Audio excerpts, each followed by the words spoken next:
Olá pessoal, é um prazer estar de novo com vocês, agora na aula 5 da disciplina História Moderna das Relações Internacionais. Eu sou a professora Maria Tereza e vamos juntos agora no nosso slide verificar aquilo que nós iremos trabalhar na aula de hoje, né? Então vamos lá pessoal. O primeiro ponto que nós iremos abordar na nossa aula vai ser a análise do fortalecimento territorial e político da Rússia. Num segundo momento, tendo em vista o contexto da história moderna, nós vamos compreender a ascensão hegemônica holandesa, no contexto especialmente do século XVII. Um outro ponto importante que nós iremos abordar na nossa aula é a respeito da ascensão econômica da Inglaterra. E também nós vamos trabalhar um pouquinho com a Guerra dos 7 Anos e as suas consequências. Então a nossa aula de hoje vai ser focada basicamente em Império Russo, em Inglaterra, em Holanda e na Guerra dos 7 Anos, que vai ter um impacto muito significativo também para o contexto da América do Norte, como nós vamos trabalhar na aula de hoje.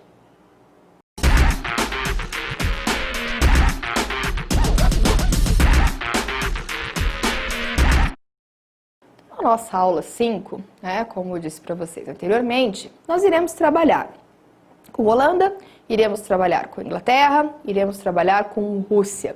E, na verdade, a gente pode encontrar um fio comum, um eixo condutor para trabalhar com essas três civilizações, com esses três países. E eu escolhi, na verdade, uma questão para nós começarmos o nosso debate, que é entender, então, a ascensão desses impérios e desses reinos no contexto da história moderna, especialmente no contexto de ascensão dos chamados estados absolutistas, Eu sei que nós já falamos a respeito disso em aulas anteriores, nós vimos a respeito da formação das monarquias nacionais, Então, lá na nossa aula 1, nós falamos um pouquinho sobre como houve a passagem da Idade Média para a Idade Moderna e como é que um novo tipo de Estado mais centralizado, enfim, passa a se constituir nesse período da Idade Moderna. E como esse Estado acabou servindo de base, inclusive, para as formações políticas contemporâneas. O que é interessante a gente observar que nesse contexto de Idade Moderna, então a gente está falando ali do século XVI, a gente está falando do século XVII, é importante a gente observar que essas monarquias nacionais que vão surgindo, que completam então o seu processo de unificação territorial, um processo de unificação de moeda, um processo de unificação tributário, enfim, tudo aquilo que nós já discutimos, é interessante observar como a maioria desses reinos toma um contorno de Estado absolutista. E o que é esse Estado absolutista, então? Então, aqui no slide tem uma imagem que é bastante ilustrativa sobre os Estados absolutistas, para que a gente possa ter mais ou menos uma ideia de como é que funciona esse esquema de poder. Então, nós temos no centro de um Estado absolutista, sempre vamos ter a figura do rei. Então, a gente tem, nesses estados que nós chamamos de absolutistas, um rei que tudo controla. É um rei que como vocês podem ver aqui, nós temos a sustentação. Ele é sustentado pela igreja e ele é sustentado por parte da nobreza feudal. Então a gente precisa lembrar que lá na Idade Média havia basicamente 3 ordens. Havia os servos, que eram a maior camada, que compunham 90% da população, a nobreza e o clero, que são os membros da igreja, que eram as duas classes, as duas ordens privilegiadas, porque eram sustentadas, então, pelos impostos, como a gente pode ver aqui, que eram pagos pelos camponeses. Então, o que é legal da gente observar, o que é interessante a gente observar, que apesar de ter mudado o sistema de governo de um Estado, de reinos descentralizados, com a presença dos senhores feudais lá na Idade Média, para um Estado centralizado na Idade Moderna, a estrutura social ela permanece basicamente inalterada. Aqui, a nobreza feudal da qual eu estou falando não é toda a nobreza da Idade Média, são alguns setores dessa nobreza feudal que vão começar a fazer parte da burocracia do Estado e assim vão conseguir se reorganizar para não perder os seus privilégios. Nós temos também a atuação de um novo grupo, de um novo setor, né? Nós já falamos bastante a respeito deles, que são os burgueses, fundamentais nesse contexto da Idade Moderna. Então, essa burguesia, né, explora o trabalho dos artesãos e também é uma base de sustentação importantíssima para os reis absolutistas, né? Então, para que a gente possa revisar um pouco esses conceitos, né? Essa ilustração que eu trouxe para vocês, ela é muito didática nesse sentido, porque a gente consiga observar quais são os principais interesses que estão em jogo na constituição desses estados modernos e na constituição desses estados de caráter absolutista, né? Então nós temos uma nobreza feudal que não quer perder os seus privilégios, acaba apoiando esses reis, inclusive, né, como nós já vimos, essa nobreza feudal, ela vai pedir a ajuda do rei no contexto final da Idade Média, no começo da Idade Moderna, quando eles não conseguem sozinhos dar conta das jaqueries, que eram as revoltas que aconteciam no campo. E aí com isso os reis também se fortalecem, passam a contratar um exército mercenário, adotam uma política que nós chamamos de política mercantilista, né, que tem como um dos seus princípios a questão do metalismo, que é a exploração e o acúmulo de metais preciosos como o ouro e a prata, que, dentre outras coisas, servia também para manter esse exército permanente, que vai ser uma das maiores bases de apoio dos reis absolutistas, porque o poder desses reis absolutistas também ele é realizado através da coação, através do monopólio da violência. Então, por isso que o exército exerce um papel muito fundamental nesse contexto aqui. E quando eu falo na política mercantilista, a gente não pode dissociar a política mercantilista dos interesses da burguesia. A burguesia é essa nova classe que surge de comerciantes, né, e que acaba se enriquecendo muito, especialmente depois das cruzadas, do contato com o Oriente, né? Então não dá para pensar Estado absolutista, não dá para pensar a Idade Moderna sem pensar na própria ascensão da burguesia também, tá? Bom, uma outra questão, então, é que, né, a burguesia ela acaba gerenciando uma nova forma de trabalho durante a Idade Moderna que diz respeito ao trabalho dos artesãos. Porque antes havia uma certa independência desses artesãos para controlar o seu processo produtivo, né? Então, um artesão lá na Idade Média, ele tinha controle de todo o processo produtivo. Então, né, vamos pensar num sapateiro. Então, desde a matéria-prima que deveria ser extraída para fazer o sapato, sei lá, o couro do boi, a madeira que é feita para o solado, tudo isso era feito pelo artesão. Eles tinham as suas oficinas, né? Eles contavam com a ajuda de alguns mestres, de alguns aprendizes, faziam tudo na sua oficina e controlavam também a própria demanda. Quando os burgueses passam a assumir o controle dessas manufaturas e começam a assumir o controle dessa produção artesanal, o que acontece é justamente o fato de que os artesãos passam já a não ter mais o controle sobre a demanda e eles acabam sendo, né, acabam trabalhando de acordo com a pressão do burguês. Já não é mais o tempo do artesão, aquilo que ele acha que ele pode fazer, o quanto ele acha que pode fazer. É o burguês que dita o tempo do trabalho, né? E quando nós formos falar de revolução industrial, a gente vai perceber o impacto ainda maior do controle do burguês sobre o tempo do trabalhador, né? Então é um processo que vem se desenhando desde o final da Idade Média e o início da Idade Moderna. Então todas essas questões elas são bem importantes porque a gente precisa também enxergar o processo histórico. Normalmente nós trabalhamos com história em vários bloquinhos e a gente esquece de perceber as conexões, né? O que acontece hoje tem as suas raízes no passado e as coisas não são hoje, né, do jeito como são, por acaso, porque é natural, enfim.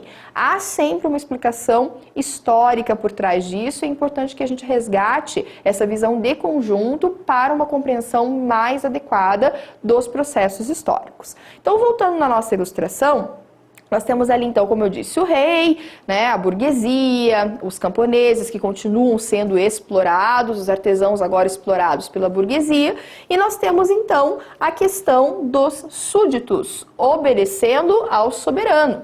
Então, aqui há uma transformação muito grande, né? Inclusive alguns teóricos vão surgir nesse contexto, que eu já vou falar para vocês a respeito deles, a respeito de como pensar esse Estado. Tá?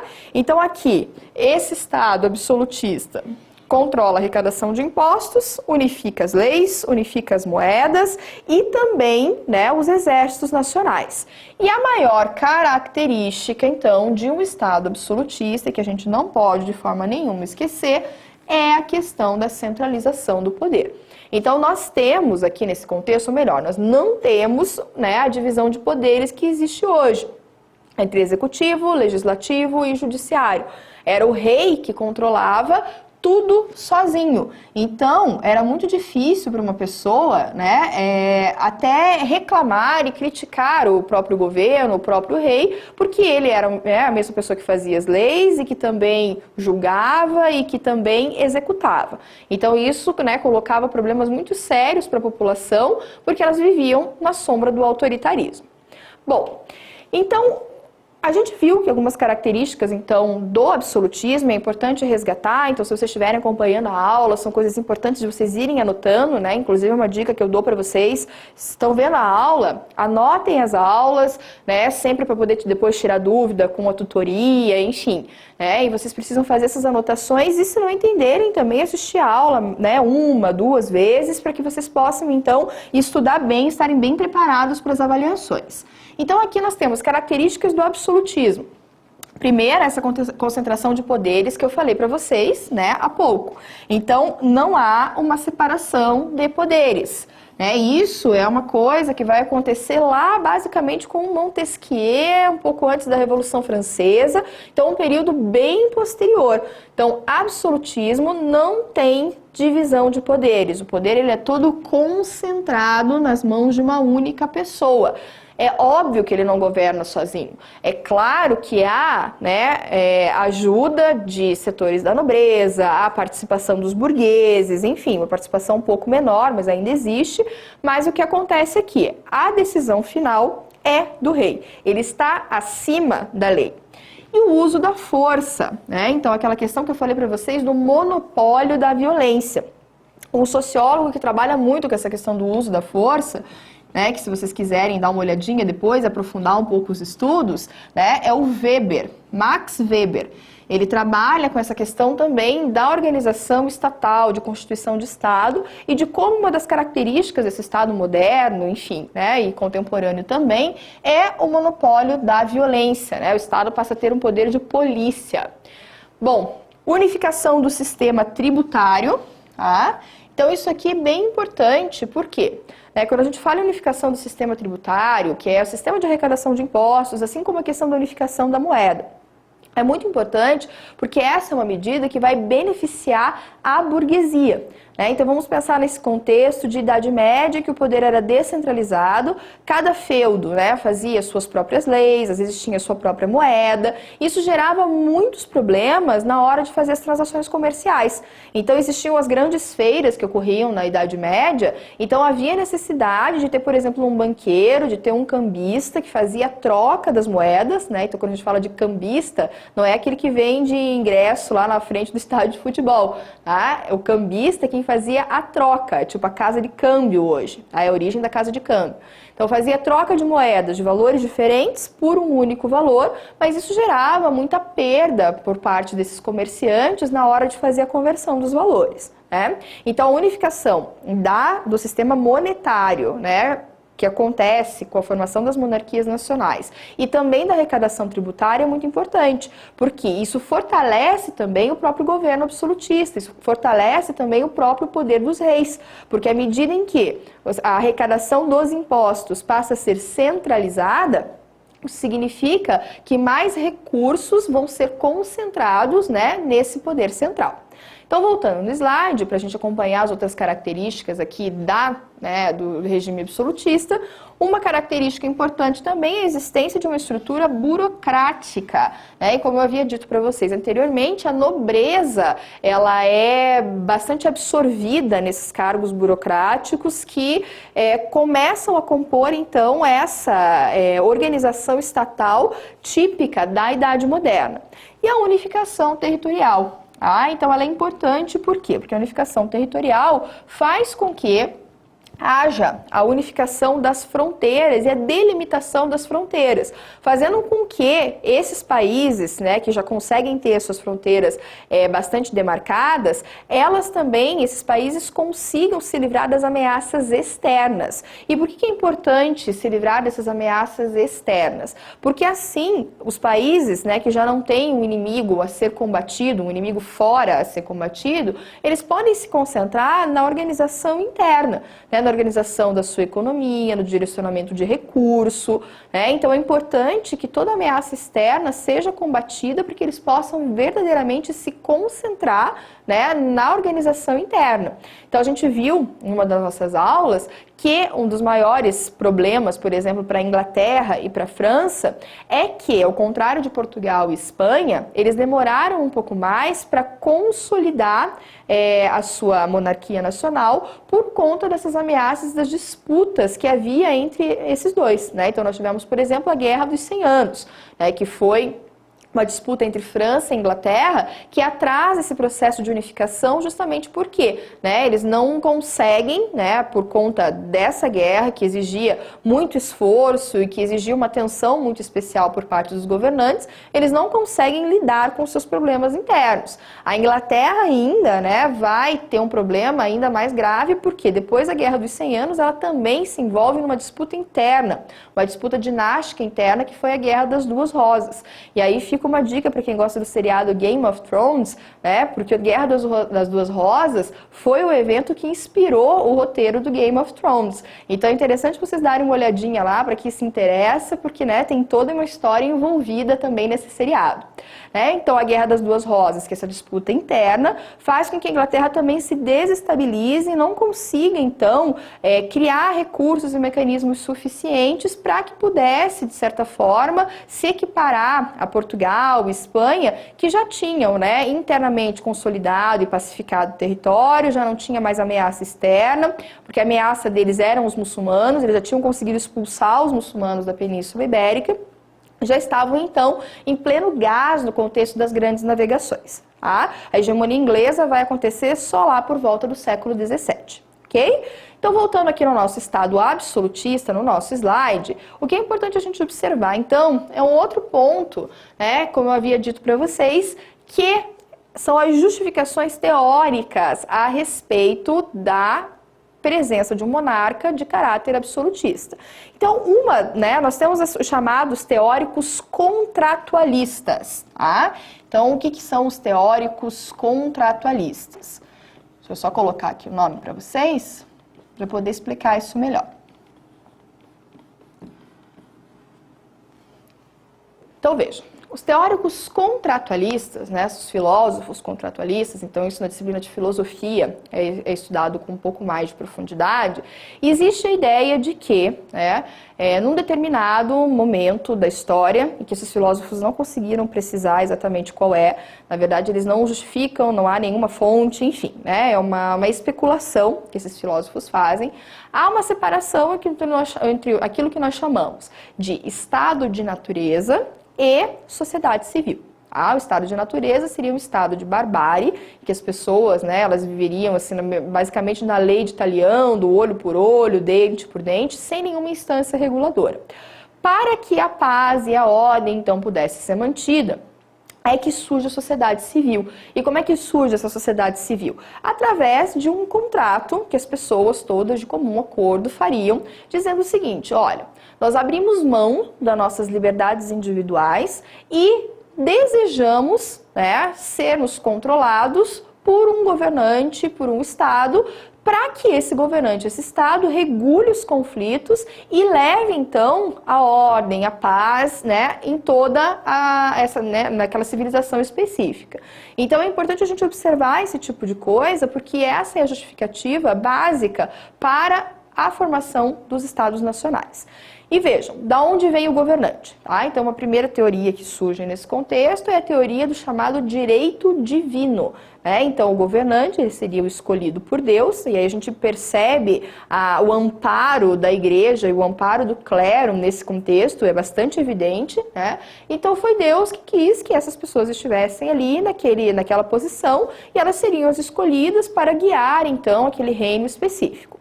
Um desses teóricos que trabalha nessa perspectiva da teoria do direito divino, né, que existe uma justificação, uma legitimação divina, religiosa para a atuação do governante, é o Jean Bodin.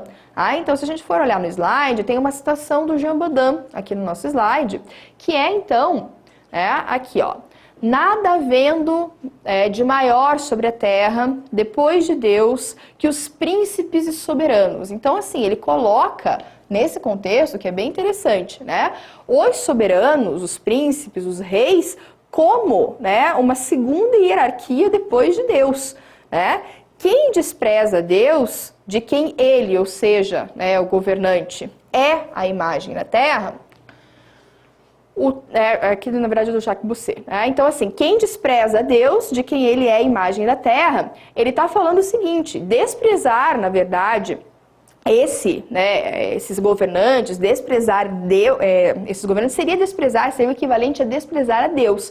Então, toda crítica e toda atuação contrária a um governante absolutista, ela acabava caindo nessa justificativa de que, olha, você não pode ir contra esse governante, você não pode ir contra aquilo que o rei falou, porque, afinal de contas, ele é um representante de Deus. Olha que hierarquia. Acima de Deus não há ninguém, mas logo abaixo nós temos os príncipes e os reis.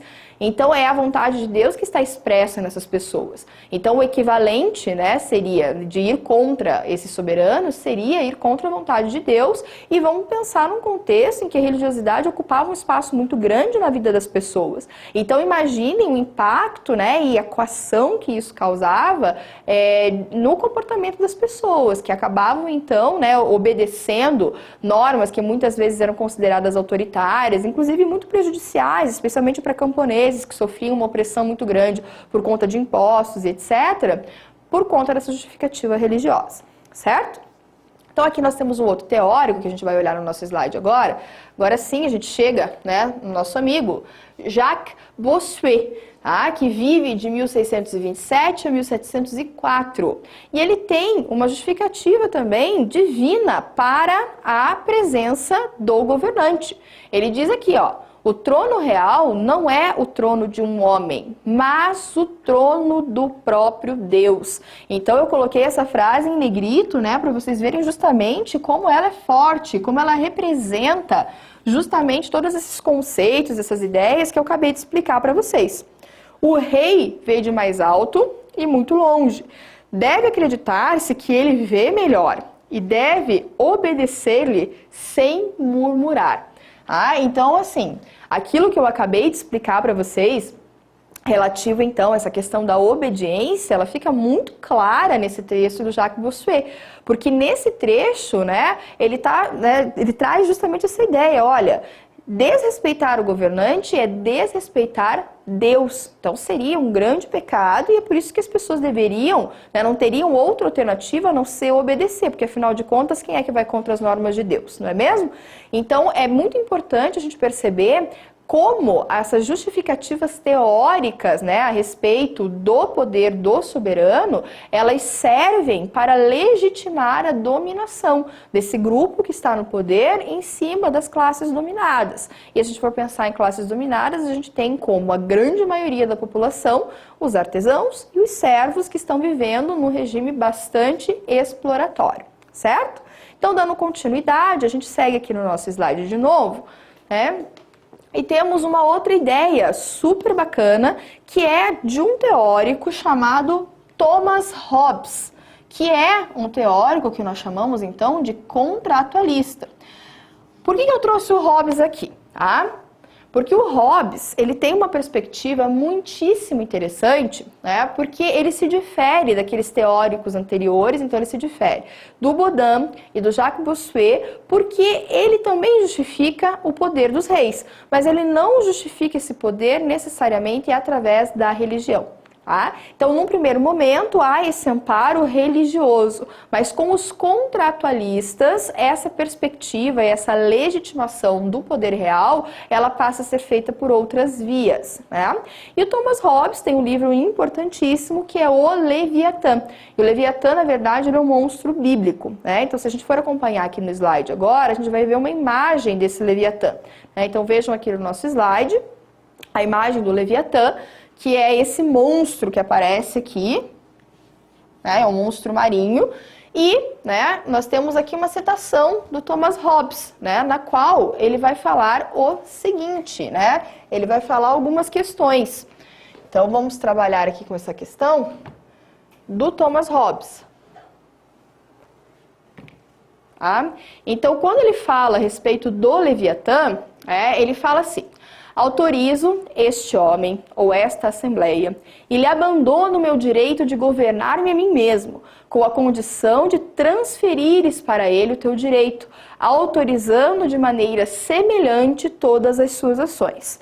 Se a gente perceber o tom que o Thomas Hobbes usa no Leviatã, a gente vai perceber o quê? Isso parece um contrato, em que as pessoas de comum acordo, como eu havia dito anteriormente, abrem mão das suas liberdades individuais e passam, então, a serem governadas por um único governante, né, por uma pessoa escolhida dentre eles para governar. E o que é importante aqui? Então, para o Baudin e para o Bossuet, a legitimação do poder do soberano era feita através do elemento religioso. Aqui já não é mais o elemento religioso, aqui é a vontade popular. Então, essa é a ideia que existe de contrato social. Normalmente, a gente associa a ideia de contrato social ao Rousseau, mas essa ideia ela é anterior ao Rousseau e ele também se apropria dessas discussões que estão sendo realizadas no momento em que ele vive. Ok? Então, voltando no nosso slide, nós temos então aqui o trecho do Leviatã. Tá? Nós temos o trecho do Leviatã para que vocês possam entender, então, como é que são essas justificativas teóricas a respeito do Estado, como é que as pessoas estavam pensando essa nova formação estatal, porque é um contexto justamente de transição. Então, é bem importante que a gente consiga visualizar a importância também desses teóricos para a justificativa de um Estado, assim como hoje nós temos diversas justificativas para o modelo X, Y, Z de Estado, porque, na verdade, elas são parte de um projeto político.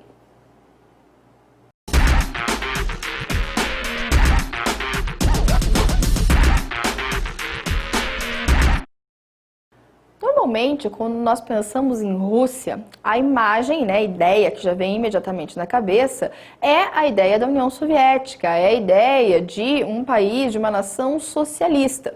Só que a história da Rússia, obviamente, não se resume ao que ela foi nesse contexto de século XX, Porque nós temos a Revolução Russa, que é quando o socialismo é implantado no país, em 1917. Mas o que era a Rússia antes de 1917?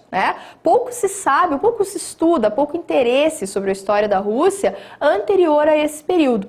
E o que eu posso dizer para vocês é que ela é um país de origem, enfim, de uma estrutura que remetia ao feudalismo ainda. No século XIX havia uma grande permanência de estruturas feudais na Rússia. E o Império Russo ele se forma ainda muito antes, A história do Império Russo vai remontar lá ao século XIII. E é um pouquinho dessa história que nós vamos resgatar aqui para que a gente entenda também a grande importância que o Império Russo teve nesse contexto de Europa Oriental, e também a sua presença na Ásia e nos territórios ao redor, nesse contexto da Idade Moderna, que é o que nos interessa melhor para a nossa disciplina. Então, se vocês forem olhar o slide, nós temos um mapa que mostra a extensão do Império Russo de 1533 a 1894. Então, aqui a gente tem um marco inicial, que é o ano de 1533, e aqui são as várias conquistas que vão sendo realizadas para o Império Russo. Se vocês forem perceber, toda essa região que está pintadinha aqui no mapa, eu até vou deixar acho que ele menorzinho para vocês, que vai ficar mais fácil de enxergar, nós temos toda essa região aqui do Oriente, então a região da Sibéria, nós temos a região também aqui da Sibéria, a região do Cazaquistão, Então, nós temos toda essa porção oriental, sendo dominada pelo Império Russo, e que não foi brincadeira, Então, assim, normalmente, até voltando nessa questão, dessa percepção eurocêntrica de história, que nós já discutimos em outras aulas, se não é no contexto europeu, a gente tende a não estudar e a não analisar, Então, a gente percebe que a história do Império Russo, ela foi fundamental em todo esse contexto oriental, tendo relações com a China, tendo relações com a Mongólia, tendo relações com a Manchúria, né, chegando inclusive a ter relações com o próprio Japão. Então nós temos todo esse contexto do Império Russo, né, então aqui esse mapa nos ajuda a entender um pouco melhor essa expansão e entender a sua formação.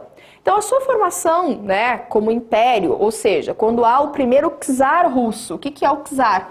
É o governante absolutista da Rússia, né? Então, o governante russo se chama czar, tá? Então, ele se chama czar e ele é o governante absolutista, tá? Então, nós temos aqui esse que é o Ivan III, né, que governa de 1462, tá, até 1505. Né? Então, a gente pode escrever, na verdade, czar de diversas formas. Então, a gente pode escrever czar com C, mas é muito comum também a gente encontrar a nomenclatura de czar com T, czar. Tá? Então, ele é o governante absolutista russo. E, né, o czar vai ser deposto somente, o último czar vai ser deposto somente no contexto da Revolução Russa, da qual eu falei para vocês, no início do século XX, lá em 1917, que foi o Nicolau II, certo? Então, o primeiro foi o Ivan III.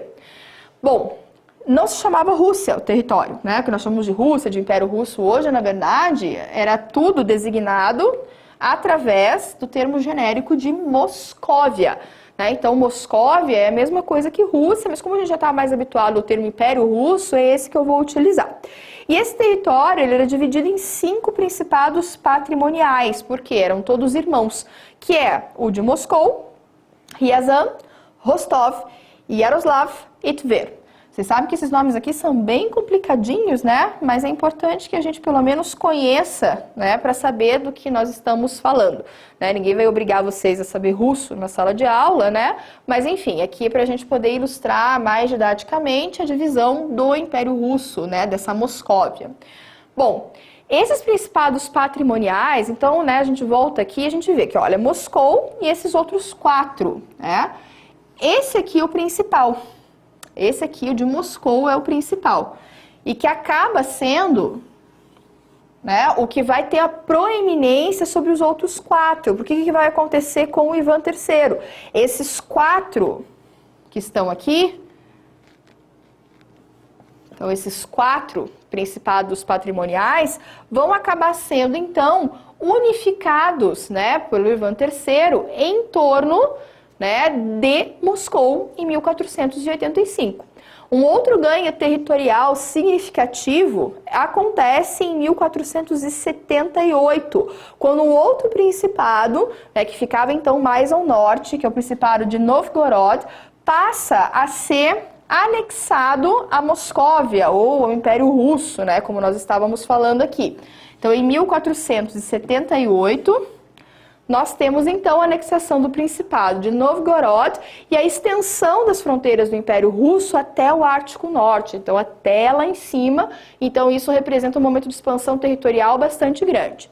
Bom, nesse momento, há também, né, uma ofensiva, né, contra a chamada Horda Dourada e a região da Lituânia. Então, é importante aqui no slide que vocês observem bem, né, o que era essa Horda Dourada. Então, o Império Mogol, ele era formado, né, por vários canatos. Né? O que é um canato? Um canato era uma organização, né, tribal que era governada por um khan. Então, de Khan vem um canato. Então, o Império Mongol tinha essa organização e quando o Império Mongol ele é dissolvido, depois de, né, algumas disputas com a China, enfim, vão surgir alguns canatos independentes. E é nesse contexto, então, que a história de um deles acaba se misturando com a história do Império Russo, que é a chamada, então, Horda Dourada. Então, voltando no nosso esqueminha, porque ele vai ficar mais claro, para que vocês possam observar essa história, esse canato, né, que nós chamamos agora de Horda Dourada, ele vai ser, né, um canato formado a partir do território dos Kipchakos, que era, né, um grupo étnico que existia ali, e dentre, né, os territórios existentes nesse canato, nós temos o território, né, de Kazan, Astrakhan e Sibir.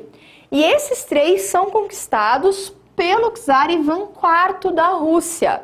O único território que vai gerar um probleminha ainda, que fazia parte dessa Horda Dourada ainda, é o território da Crimeia, né? E se a gente for olhar os noticiários atuais, a gente vai perceber que a questão da Crimeia ainda é uma questão bastante delicada nesse contexto oriental e nas próprias relações com a Rússia atual, certo? Bom, nesse contexto, né, a Moscóvia vai se consolidar como uma grande potência econômica nessa ala, nessa banda oriental que nós chamamos, certo? E é criada em 1555 a Companhia Comercial da Moscóvia. E qual que é a importância disso? É que ela realizava o monopólio do comércio entre a Moscóvia e a Inglaterra. E por que isso é importante?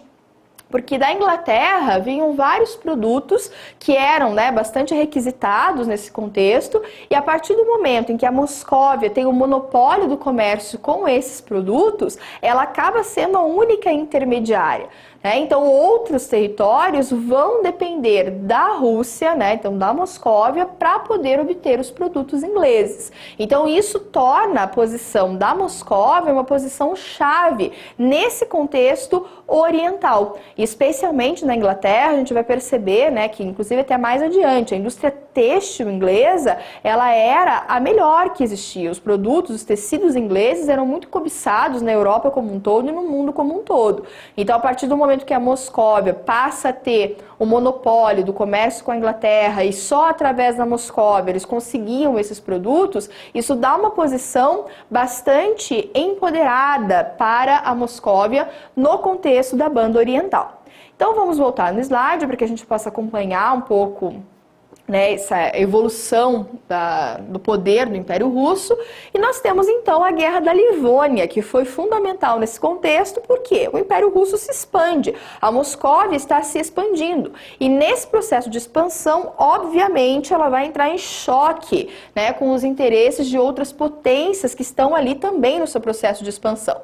Então a Guerra da Livônia, que vai de 1558 a 1582, então um período significativo de guerra, opõe, né, a Moscóvia, o Império Russo, então só lembrando, com uma aliança formada, olha só, por Dinamarca, a Lituânia, a Polônia e a Suécia, certo? Então esse contexto aqui, ele é bem importante e representa uma das principais guerras nas quais o Império Russo se envolve durante a época moderna. Bom, em todo esse contexto aqui, nós temos então uma outra questão, né? Os tártaros, que eram um povo de origem bárbara que habitava na Ásia, invade a região da Crimeia, aquela mesma região que eu falei para vocês então anteriormente, que tinha a ver com aqueles canatos que se formaram depois da dissolução do Império Mongol, que nós chamamos então de Horda Dourada. Eles vão invadir, né, a cidade de Moscou, né, eles vão estar na Crimeia, eles invadem a Crimeia e depois vão incendiar e invadir a cidade de Moscou.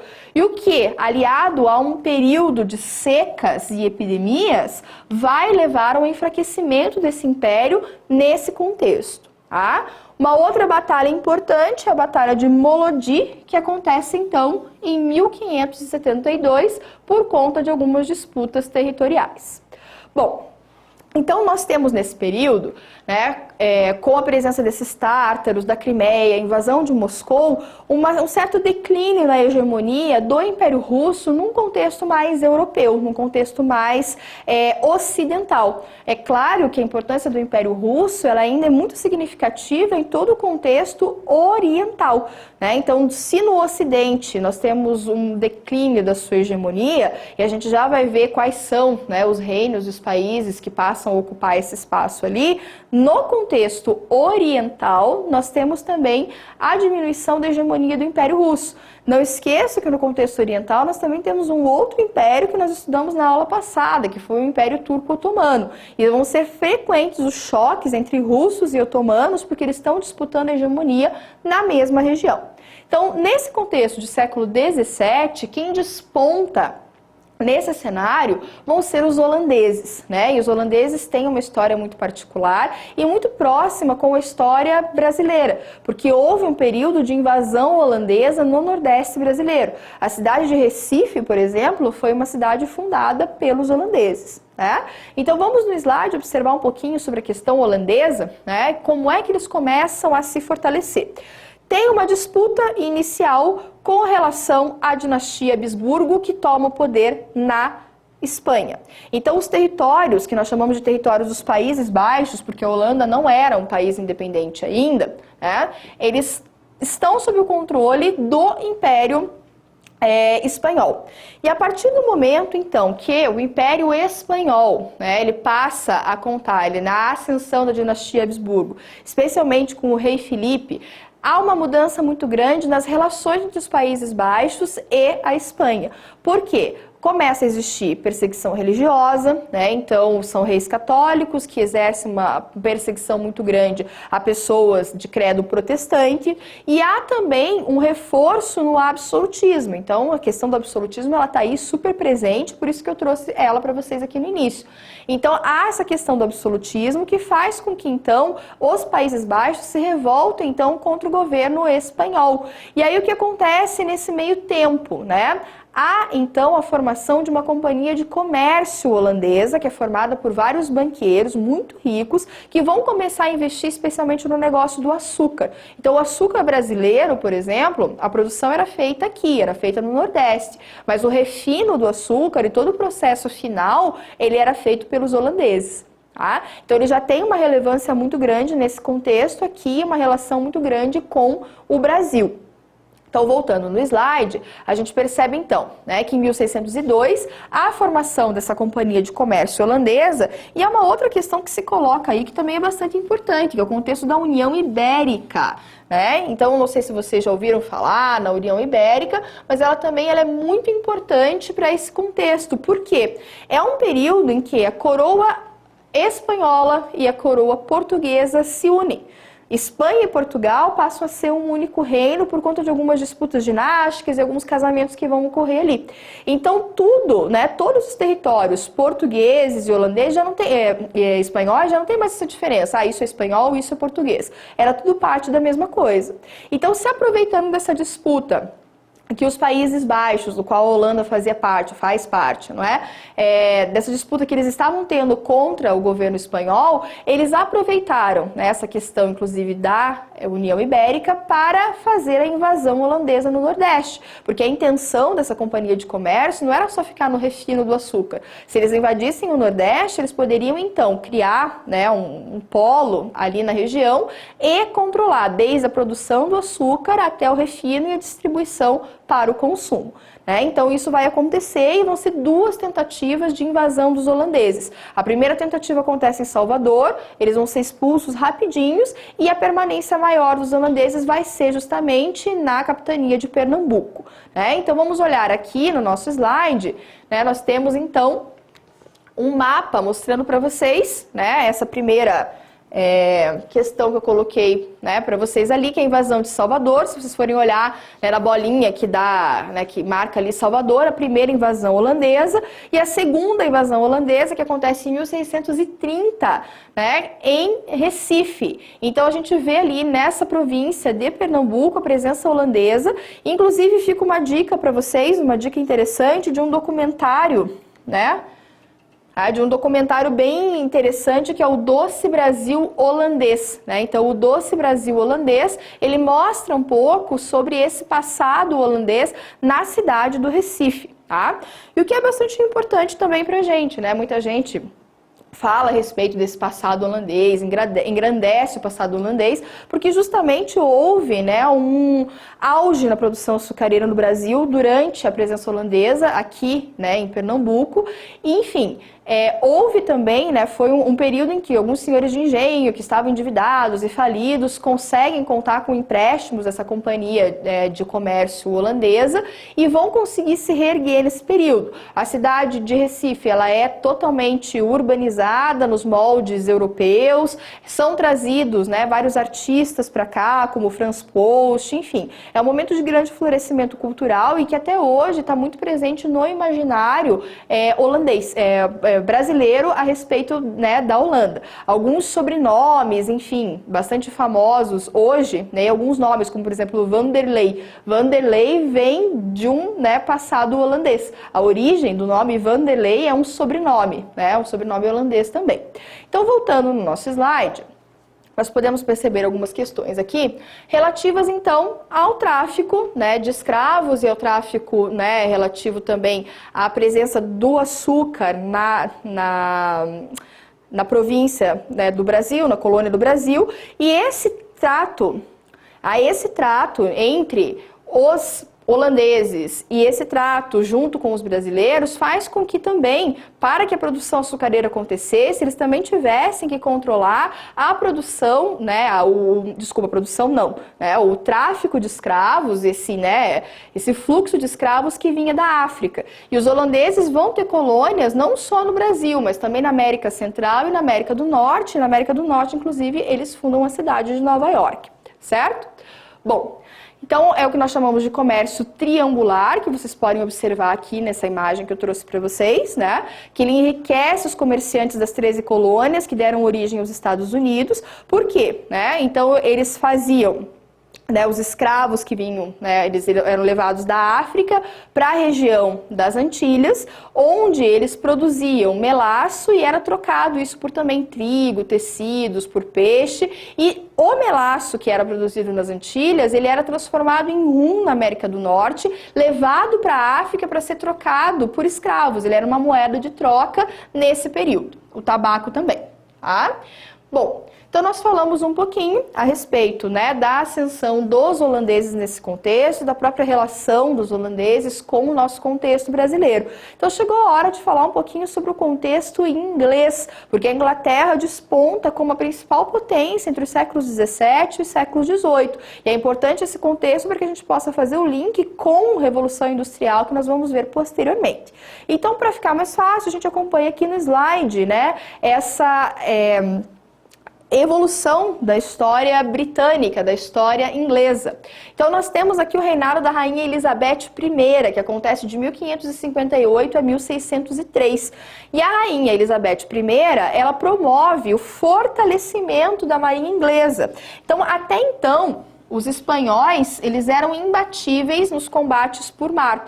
Eles tinham, inclusive, né, a marinha espanhola era conhecida como Invencível Armada. Então, a Invencível Armada foi vencida pela marinha inglesa no contexto do reinado da rainha Elizabeth. Então aqui, né, nesse governo também, há um estímulo fortíssimo à pirataria, né, então são feitos vários saques e, né, os burgueses e o reino da Inglaterra vai enriquecendo muito por conta dos saques que vão sendo realizados pelos piratas. Acontece um período de expansão territorial, porque já é o momento em que a Inglaterra ela já está, né, com o seu processo de consolidação de Estado Nacional, né, enfim, toda aquela questão das fronteiras, da unificação monetária, isso já está consolidado. A rainha Elizabeth I, a gente vai falar um pouquinho dela numa outra aula também, mas vocês vão perceber que ela era uma rainha extremamente absolutista e muito conhecida pela crueldade, muitas vezes, com que ela lidava com seus oponentes, e a época que a burguesia se beneficia através da criação de monopólios comerciais. Então, os ingleses vão ter um monopólio de comércio sobre várias atividades na Europa durante a Idade Moderna. Em 1600, um exemplo disso é a criação da Companhia Britânica das Índias Ocidentais, em que um grupo de burgueses, né, associados em companhia, acaba, então, criando essa Companhia das Índias Orientais, que tinha o monopólio de comércio de especiarias.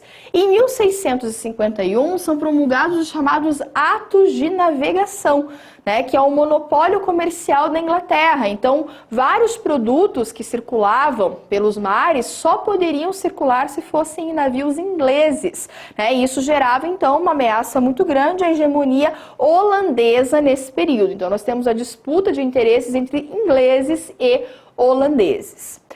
Outra questão, então, que vai entrar muito que vai estar muito ligada a esses conflitos entre essas grandes potências que vão acabar se articulando e se expandindo no contexto do século XVII, do século XVIII e da Idade Moderna como um todo, é a chamada Guerra dos Sete Anos, que vai ter um impacto fundamental, como eu disse para vocês, na América do Norte. Então, na nossa próxima aula, nós vamos trabalhar um pouquinho com a independência das 13 colônias e dos Estados Unidos, e isso vai ficar um pouco mais claro para vocês. Por enquanto, o que nós precisamos saber sobre a Guerra dos Sete Anos? Então, vocês podem olhar aqui no slide alguns pontos que eu separei para vocês e que são muito importantes, tá? Então, essa disputa por hegemonia e controle territorial vai fazer que os interesses das principais potências europeias da época, né, acabem se chocando. E dois blocos logo vão se formar, e vão opor franceses e ingleses em lados, então, diferentes. Então, até hoje tem uma rixa muito grande entre franceses e ingleses, provavelmente por conta desse passado de disputas entre essas duas potências. Bom, isso vai ter um impacto muito grande nas 13 colônias, por quê? Porque essa guerra, dos 7 anos, vai demandar gastos exorbitantes. E como é que eles conseguiram, então, dar conta desses gastos? Eles começaram, então, especialmente os ingleses, a aumentar os impostos sobre os colonos. Então, lá nas 13 colônias, que hoje são os Estados Unidos, eles viviam em relativa autonomia em relação à metrópole. Não havia uma influência tão grande como, por exemplo, o Brasil exercia, ou Portugal exercia sobre o Brasil. Então, o que acontece? Depois da Guerra dos 7 Anos, os colonos vão estranhar porque os impostos começam a aumentar e vão começar a ser colocados de forma extremamente arbitrária e autoritária em cima dos colonos. E é claro que a França também tinha alguns territórios na América do Norte e começa a apoiar as pretensões dos colonos norte-americanos de independência. Então, aproveitando-se da rixa que tinha contra a Inglaterra, eles também, os franceses, apoiavam os movimentos de independência que passaram a surgir nas 13 colônias.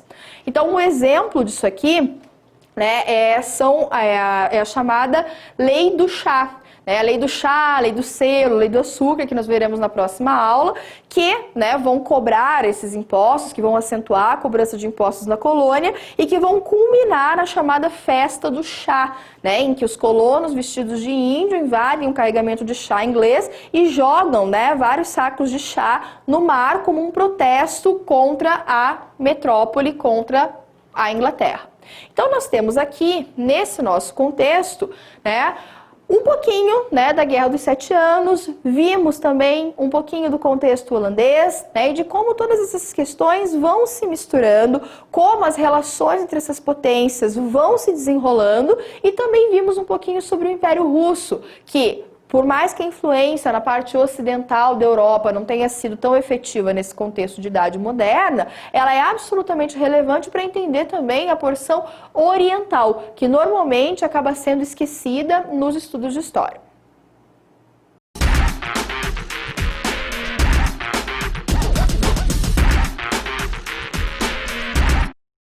Bom, chegamos na hora de fazer uma síntese daquilo que nós vimos na aula de hoje, São bastante coisa que nós vimos a respeito do Império Russo, a respeito da Holanda, a respeito da Guerra dos 7 Anos e um pouco da questão da Inglaterra. E vejam bem, essa nossa aula agora, de hoje, ela é muito, muito, muito importante porque ela serve como uma base para a nossa próxima aula, que nós vamos estudar mais a fundo, especialmente o contexto inglês. Então, é bastante importante que vocês se dediquem ao estudo dessa aula, porque sem a compreensão adequada dos conceitos que foram trabalhados hoje, talvez vocês tenham um pouco de dificuldade para entender a nossa próxima aula. Então vamos lá, seguindo passo a passo, das principais questões que vocês devem lembrar dessa aula, que foram abordadas durante esse nosso encontro. Então vamos lá para o slide, que a gente tem os bullet points aqui, que fica mais fácil da gente organizar a sequência.